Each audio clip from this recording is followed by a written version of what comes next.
Hello, this is Mark Sabatella from Outside Shore Music, home of mastering MuseScore. In this week's tip, I want to show you the new playback speed control on the toolbar, new for MuseScore Studio version 4.5. If you look at the far right of the toolbar, you'll see an indication of what the tempo is, and this is what is actually marked in the score. 152 is marked in the score, and 152 displays here. And if I play the score, that's the speed it'll play at. But what if, say, for the purpose of just kind of learning a piece, or maybe you're working on arrangement and you want to kind of check your work, you want to hear it slower? Well, all you got to do is click that tempo and you'll see a control here that lets you temporarily speed up or slow down. So if I want to go down to, say, 50% speed, I can go move the slider or use the spin box here. And now when I play the score, it's playing half the speed.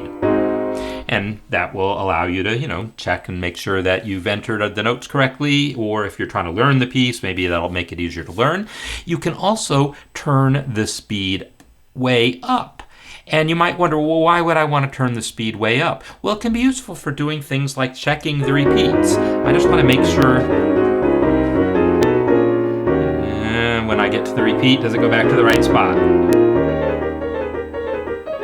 There we go. All right, so if you want to check the form of a piece and you just want to get through it real quick, you can turn that speed way up.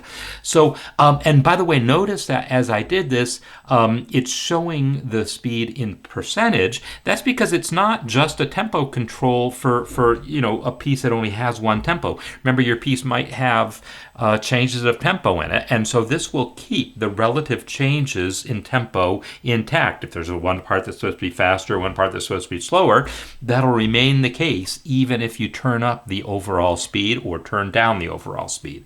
So there you have it. This is the speed override, and it is not saved as part of your score. It's just sort of a temporary thing to use while you're editing, but it's the tempo markings in the score that control the actual real tempo. That's what will get saved with your score. That's what gets uploaded to musescore.com, etc.